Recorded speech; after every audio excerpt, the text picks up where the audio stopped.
This is me on GamePro TV back in 1990. I was 12. I gave really horrible advice for Ghouls and Ghosts on the Sega Genesis, then had two bozos compliment my totally bodacious tip. Hey Brennan Howard, why don't you tell me what I won? And to show you our appreciation, we're going to be sending you your very own GamePro T. Yeah. Hey, that's right. And that's all the time they're letting us have this week. And besides, our game techs are fried. That's right, bud. That's right, bud. Fried. With the syndicated TV show already under my belt, I felt like I was on track to become the next big games journalist. You know, like Scary Larry and Bruised Lee. 2 years later, I found myself sneaking into the Consumer Electronics Show as a teenager. I managed to get in 3 years in a row, and truly felt like I would eventually become one of my idols. So it probably won't surprise anybody to learn that I attempted to create my own zine back in the early 1990s. This fuzzy picture is all that remains of my very first attempt, Right Steps.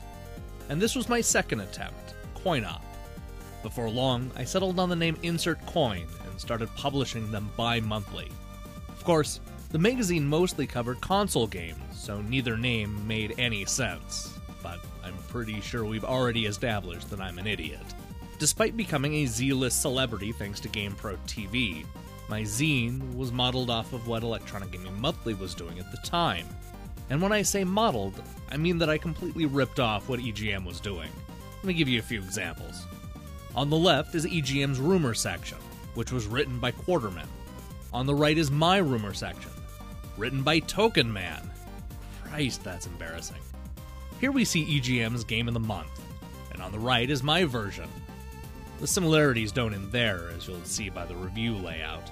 I had 4 people reviewing games, and even had my own Sushi X. We called him Dr. X. The zine also included pointless top 10 lists and archives of past reviews, just like Electronic Gaming Monthly. The only real difference was the scoring, which used letter grades instead of numbers. It's a format we still use at Defunct Games. Looking over the zine 2 decades later, I'm struck by how much writing there was. Sure, some of the layouts were blatant rip-offs, but there are also great features about the 16-bit system war, and even smaller systems like the 3DO and Jaguar. I enjoyed this yay or nay section, which was inspired by a similar feature found in video games and computer entertainment. And I managed to get my friends together to write more than the usual capsule reviews. I'm horrified at how poorly written these articles are. Even at the low price of free, I feel like people paid too much. But at least it got me to practice writing, and the Defunct Games you see today is a result of the many years of sticking to the craft. That sounded a lot more uplifting in my head. I guess what I'm trying to say is, go to law school and don't waste your time writing about video games.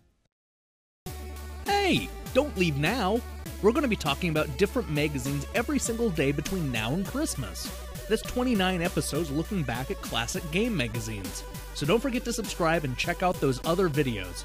See you tomorrow!